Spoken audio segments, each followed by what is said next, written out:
स्वागत है आपका टीवी 24 नेटवर्क में। मैं हूं आपके साथ दीप्ति पाल।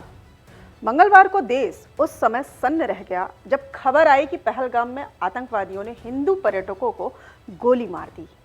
इसी हमले में एक नौसेना अधिकारी विनय नरवाल की भी जान चली गई, जो उस समय अपनी पत्नी के साथ पहलगाम में छुट्टियां मनाने गए हुए थे। उनकी पत्नी हिमांशी के सामने आतंकवादियों ने विनय को गोली मार दी। उस दिन उनकी 7 दिन पहले ही शादी हुई थी और दोनों हनीमून के लिए कश्मीर गए हुए थे। अब दोनों के शादी से लेकर अंतिम संस्कार के कई वीडियो और फोटोज जो हैं वो सामने आ रहे हैं, जिसने भी देखा है वो भावुक हो उठा है। अब इसी बीच हिमांशी को लेकर एल्विश यादव ने खुलासा किया है। उन्होंने बताया है कि हिमांशी को वह जानते हैं।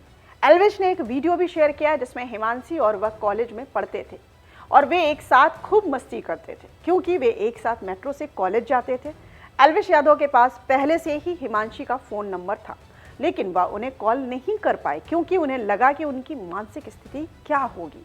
एल्विश ने अपने एक दूसरे कॉमन फ्रेंड को कॉल किया और उसने बताया कि हिमांशी ने 31वीं बार में कॉल उठाया और बताया कि जो कुछ भी शेयर किया है या लिखा जा रहा है वह सब सच है और विनय को गोली मार दी गई है क्योंकि आतंकवादियों ने उसके हिंदू धर्म की पुष्टि कर ली थी। विनय नरवाल के परिवार के दर्द को कोई भी आसानी से समझ सकता है। जिन लोगों को नहीं पता है, बता दें कि जिस दिन पहलगाम आतंकी हमले में विनय की हत्या हुई, उस दिन उनकी मां घटना के बारे में न जानते हुए भी अपने बेटे की शादी की मिठाइयां बांट रही थी, जो सिर्फ एक हफ्ते पहले ही हुई थी। एल्विश ने अपने ब्लॉग के आखिरी में कहा कि यह हादसा किसी के साथ भी हो सकता है। यह भयानक है। मेरी प्रार्थनाएं हैं हिमांशी और उन सभी लोगों के साथ जिन्होंने अपने किसी को खोया है। हमें इसी क्रूरता के सामने खुद को कमजोर पड़ने नहीं देना चाहिए। वो उनकी वाइफ वाला वो जो वीडियो था जो कह रही थी कि यहाँ पे वो गोलगप्पे खा रहे थे हम लोग, ऐसे ऐसे अटैक हो गया। जब मैंने ढंग से वो वीडियो देखी तो मुझे लगा ये चेहरा तो मैंने कहीं पे देखा है, मतलब बहुत फेमिलियर फेस लगा मेरे को। तो फिर मैंने ढंग से वीडियो देखी, फिर मैंने याद करा कि वो मेरी क्लासमेट थी। हंसराज कॉलेज में हम लोग साथ पढ़ते थे। उसका इकोनॉमिक्स ऑनर्स था कोर्स, मेरे साइड वाली क्लास में पढ़ती थी हिमांशी। तो मैं एकदम शॉक हो गया। मैंने कि यार ये क्या देखा मैंने कि मतलब हिमांशी, मतलब हम साथ में पढ़ रखे हैं। मैं 2018 में पास आउट हुआ था, उसके बाद से हमारी बिल्कुल बात नहीं हुई थी। मतलब गुड़गांव की ही, मेरे शहर की, हम लोग इतना एंजॉय करते थे साथ में, मेट्रो स्टेशन से जाते थे साथ में। तो मेरे पास उसका नंबर था ऑल्दो, पर मैंने उसको कॉल नहीं करा क्योंकि स्टेट ऐसा नहीं होगा किसी का कि कोई उठा के फ़ोन पे बताए, बात करे। So I called one of my friends college की ही 2018 के बाद, आज मतलब कल फ़ोन करा था मैंने 2018 के बाद, अब फ़ोन करा उसको मैंने। तो आई कॉल्ड दीपांशी, उसकी भी शादी हो गई। तो मैंने उसको जैसे मैंने फ़ोन करा तो मैं बोला कि मैं एल्विश बात कर रहा हूँ। तो एकदम से उसके मुँह से निकला कि हाँ हिमांशी है। तो मैं एकदम से मतलब मैं बता नहीं पा रहा कि how I was feeling that time. तो मैंने बोला हिमांशी है। मैंने बोला कि तेरी बात हुई, और बात हुई तो क्या बात हुई। तो उसने मुझे सारा बताया। फिर जो बहुत सारे लोग ये न्यूज़ में कह रहे कि धर्म पूछा नहीं भाई, तुम ये हिंदू मुस्लिम कर रहे हो, ये जो भी हो रही है। तो मैंने सोचा एग्जैक्टली क्या हुआ, उसने कुछ बताया। तो उसने बताया कि उसने 30 बारी फ़ोन करा उसको और 31वीं बार में उसने उठाया और दीपांशी ने पूछा कि आर यू इन कश्मीर। तो वो रोने लगी बहुत तेज़। तो वो तो कंफर्म हो गया कि हिमांशी, अब तो न्यूज़ में भी आ गया।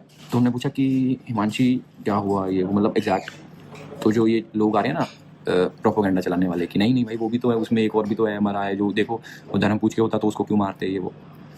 तो उन्होंने हिमांशी ने सब बताया कि ऐसे ऐसे उन्होंने पूछा, नाम पूछा और सारी चीज़ें हुई। मतलब जो धर्म पूछ के मारने वाली बात है वो बिल्कुल सही बात है। बेचारी की 6 दिन पहले शादी हुई थी, यहीं गुड़गांव से थी, लड़का करनाल से था। भाई क्या चल रहा है हमारे देश में यार। मैं तो ये देख रहा हूँ ट्विटर पे कई ये प्रोपोगेंडा पेज वाले लेफ्टिस्ट वाले, भाई प्रधानमंत्री मोदी जी की गलती है, होम मिनिस्टर की गलती है, आ कैसे गए वो अंदर, ये कैसे गए। यार इसमें तो पॉलिटिक्स मत करो यार एटलीस्ट, मतलब इसमें तो छोड़ दो भाई। कि इसमें भी बीजेपी कांग्रेस ये जितनी पार्टियां हैं, इसकी गलती है उसकी, ये तो छोड़ दो यार। किसी के घर में से लड़का चला गया, किसी का हस्बैंड चला, किसी का बेटा चला गया, इतने सारे लोग हमारे देशवासी मर गए। तो ये तो मेरे हिसाब से पता नहीं इनको क्या कौन से आगे चुनाव लड़ने हैं, या फिर इनको इंसानियत ही मर गई लोगों में से कि इसमें भी पॉलिटिक्स की। नहीं ये ऐसे होता, होम मिनिस्टर की गलती है। नहीं वहाँ यार जम्मू कश्मीर के सीएम की गलती है यार, और इस पार्टी की गलती है यार, सिक्योरिटी कहाँ थी वो थी। That's wrong. जो एक्चुअल में हुआ है कि लोगों का धर्म पूछ के वहाँ पे उनसे कलमा पढ़वा रहे हैं, मतलब जिन्होंने बोला कि बचने के लिए नहीं जी मैं मुस्लिम हूँ, तो उनसे कलमा पढ़ो।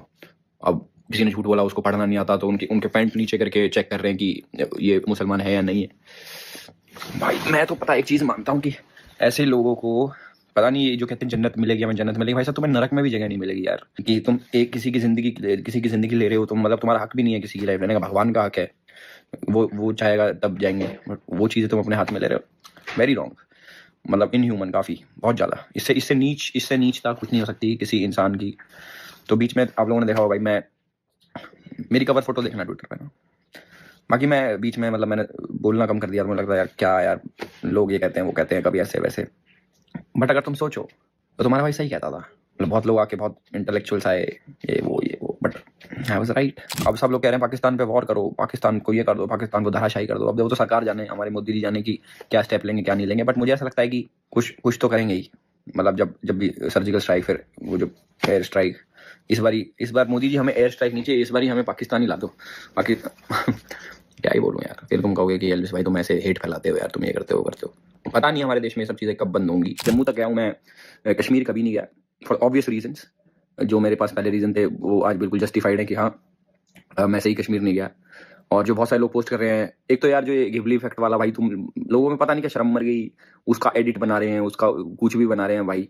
मैं देख के ही मैं ऐसा लगता है कि यार देख ही नहीं पाऊंगा, मतलब जब ओरिजिनल फोटो है देख ही नहीं पा रहे, उसके कार्टून बना रहे हैं, उस पे एंगेजमेंट ले रहे हैं, उससे नई नई चीजें उसके साथ ऐसे कर रहे हैं। डोंट डू दिस यार कम से कम। और भाई मैं बहुत सारे कमेंट्स भी पढ़ रहा था कि जैसे किसी पाकिस्तानी जनरल कोई कुछ कह रहा है कि अरे ये कर देंगे हम पे ऐसे थोड़ी वॉर कर सकते हैं। यार सबको ना सबका पता है कि कौन सी कंट्री कहाँ स्टैंड करती है। वहाँ के लोग आज हम बिल्कुल तैयार है, हमारी आर्मी का कमजोर है, पाकिस्तानी आर्मी ये वो। तो तुम्हारे पाकिस्तानी जनरल्स हैं, पाकिस्तानी जितने बड़े बड़े ऑफिसर्स हैं, इनके बच्चे बाहर लंदन में पढ़ते हैं, कोई यूएस में पढ़ता। तुम गरीबी में तुम मर रहे हो यार। जितने पाकिस्तान के लोग हैं, जो आटे का पैसा तुम पे है नहीं, इनके जनरल्स हैं, इनके आर्मी वाले, इनके बच्चे पूछो ना किधर पढ़ते हैं भाई, इनके घर कहाँ पे हैं, कितने बड़े बड़े घर हैं इनके दूसरे देशों में। जैसे मैं कभी लंदन होता हूँ तो वहाँ पे मेरे को पाकिस्तानी लोग मिलते हैं, वहाँ पे पाकिस्तानी रेस्टोरेंट्स भी हैं, उनसे कभी बैठ के अगर मेरी बात होती है, मैं कहा, क्या करते हो, ये करते हो। आम आर्मी बैकग्राउंड वाले बच्चे होते हैं वो, मैं कहा इतना पैसा तो नहीं है, तुम्हें लंदन कौन भेज रहा है। तो मोस्टली जितने भी मेरे को मिलते हैं लोग वो भाई आर्मी बैकग्राउंड से होते हैं, हमारे ये है वो ये। मैं कहा बहुत बढ़िया भाई, तो तुम्हारे देश का पैसा लूट लूट के तुम्हारी आर्मी अपने बच्चों को सेटल कर रही है बाहर, और तुम क्या कर रहे हो, अरे हमें तो इंडिया पे कब्जा करना है, शिमला में हमें ये मनाना है, हमें तो इनको गोवा में ये मनाना है वो मनाना है। गरीब तुम्हारा देश, बस तुमने सिर्फ आतंकवादी पालने सिखाए हैं कि किसी तरह बस इन पर अटैक करो। मैं बस कल से सोच रहा था कि यार समझ नहीं पा रहे, मैं जो फील कर रहा हूँ ना अंदर बहुत कुछ है, बट वो वाले वर्ड्स में। तो फिलहाल के लिए अभी इतना ही। तमाम और बड़ी खबरों के लिए देखते रहिए TV24 नेटवर्क। धन्यवाद।